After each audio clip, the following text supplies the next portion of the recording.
Well, I apologise for speaking English. I like to blame it on my parents.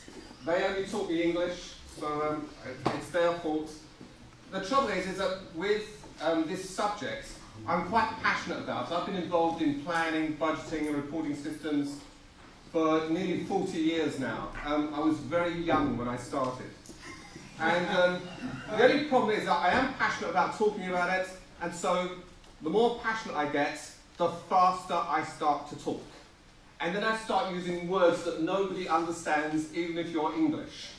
Right? So if that starts to happen with me, wave your hands and I'll calm down and I'll settle back. As I mentioned, I've been involved in planning and reporting systems for nearly 40 years. I started with a company called ComShare back in London in the early 1970s. And I was helping organisations like ICI, Shell, British Gas, big organisations, helping them with planning and reporting systems. At that time, ComShare was developing packages for planning and management reporting. And I would sit down with organisations and I would help them plan. And as I was very young at the time, I used to think, these people know a lot about planning. They're like the masters of the universe. So I just seek to sit at the feet of these executives and learn off them. And as I sat down and learned, I would notice that they would do some things that I thought made a lot of sense. Yes, this is good. And there are other things that organisations used to do that I used to go, I haven't got a clue why you would ever want to do that. Budgeting is one of those things, by the way, that most organisations do. You know, the numbers guessing game that starts each year. Let's see if you can guess the set of numbers I've got. And we do that a few times, and I never really understood that. And so over the years, I started writing down what were good practices, what were bad practices. And through my career, I've seen a lot of change. I've been involved in the specification of planning and reporting systems, i.e. systems that support that numbers guessing game that goes on. And I was so pleased when Frank invited me about 3 to 4 years ago to be part of the Corpium team to let's develop an application that really does add value in planning and reporting. And I was very pleased to be working with Frank Van Baal and David and a number of other people. And so what I want to try and do in my session is to try and give you an overview of how we've approached the software from the business case point of view. Because in the end, software is there to support a business case, isn't it? It's not the other way around. I did attend a session once where the finance director of a large utility company got up and spoke, and at this seminar he said, for the past 5 years, the direction and strategy of this company has been dictated by the planning software that we use. It has to be 12 months because it won't let us do anything else. And I thought, how sad that is. Technology is there to support the organisation. Now, to introduce this, I actually want to introduce to you my... Oh, if I can get the click to work. Nope. Yeah. Look. Don't you love technology? Yeah. You know, I've been in it for nearly 40 years and it's still a black art. Okay, I want to introduce, this is my grandson. His name's William. He's 4 years old. And me and William are best buddies. He told me that. He said that I was the bestest ever friend he'd ever met. He is only 4. And the reason why I'm his best friend is because I introduced him when he was 2 to... Oh, I introduced him to power tools. Now the way it happened, by the way, there is a relevance to this story, which I will come to. When William was about 2 years old, we were out shopping with his mother and my wife, his mother being my daughter, and they were shopping for clothes and they wanted to visit yet another shop buying clothes. William was bored and I said, come on William, let's go and find an interesting shop, a man's shop. And across the road was a shop that sold power tools. Now, I'm sure there's every man in this room here knows what I mean. Our hearts skip a beat, don't we, when we see power tools. And I took William into this shop, and all across the wall were these big drills, hammer drills. and electric saws and grinding wheels. And as William walked in through the door, he looked around and stopped and went, wow. Maybe it's just a man thing, but when we see power tools, we go, we've got to have one of those, haven't we? We've got to have the biggest. We've got to have the best. Well, I restore motorbikes, and here's an old motorbike in one of my sheds. And a few weeks ago, I was stripping the tank, a petrol tank, taking the old paint off. And I was using a wire brush. And after about a day, I'm pretty bored because I've only taken off a small section of the tank. And I thought, I need myself a power tool. So I got my drill out, and I've got a wire brush which I put in the drill. And I started, and that worked a little bit better. It wasn't much better, but it was a bit better. And then I burnt the drill out.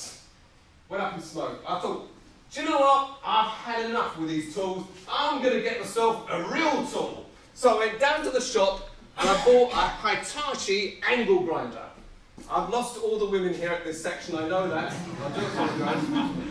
I wanted an angle grinder. And when I got home, fantastic. And I got to that tank, I went like that. In 10 seconds, it stripped the tank of paint. Wow. Another 10 seconds and the tank is gleaming and shining metal. That's great. Boom. Oh, I've gone through the tank. Underground, through the tank. And I learned a lesson at that point in time, is that if you want to restore a motorbike, you need three things.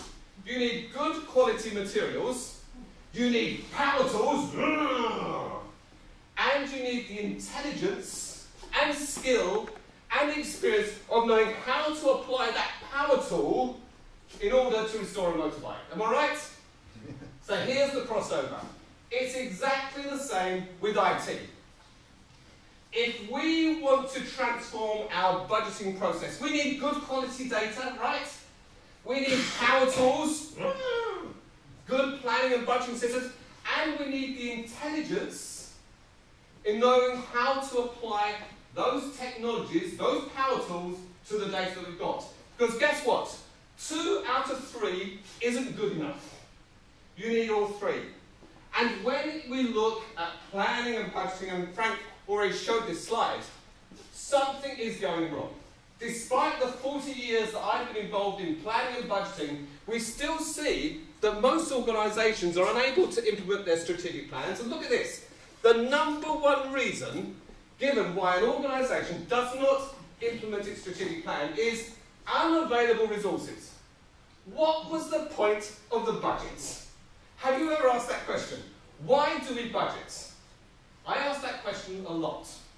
In fact, I went along, I had an example of a customer in London. We'd actually just launched a new budgeting system. This was many, many years ago. And I was responsible for that budgeting system. And Clive phones me up one day, and Clive says, Michael, he says, the budget template is taking 3 minutes to open up. And I thought, something's wrong. So I got on my motorbike, went round to see Clive, who belonged to a big financial services organisation, and I said, okay, Clive, show me the budget spreadsheet.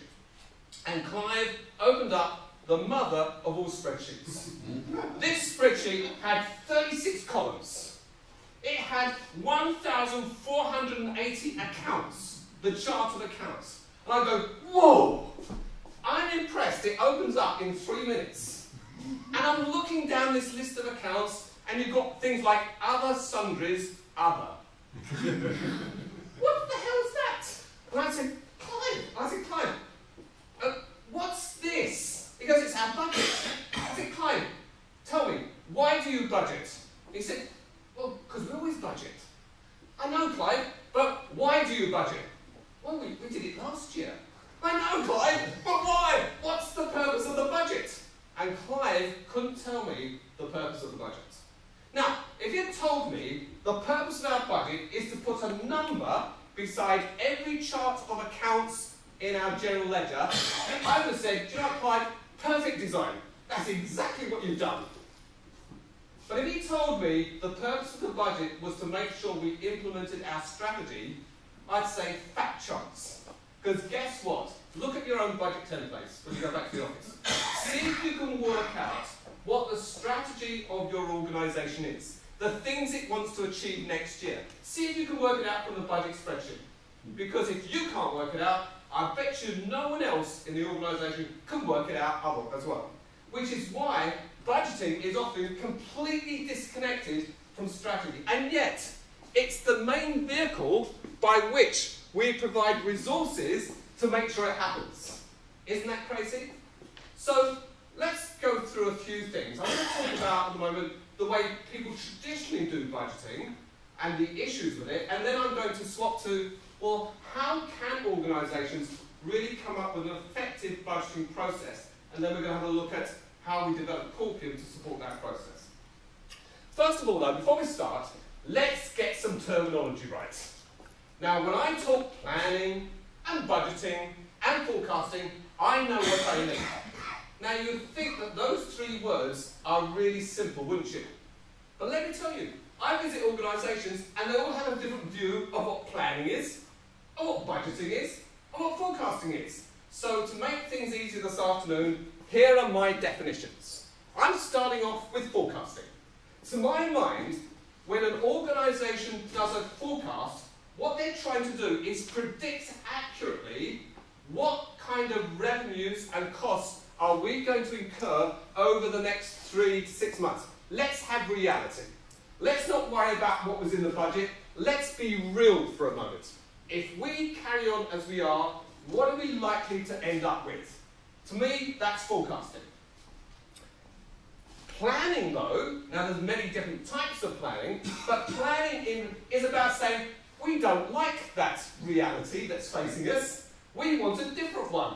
We'd like to become the biggest, the best, the brightest, whatever that happens to be. And planning is about saying, what are we going to do that is different in order to change that forecast into a different reality? So for me, that's what planning is. Are you with me? Come on, let's have some response. Yes. Fantastic.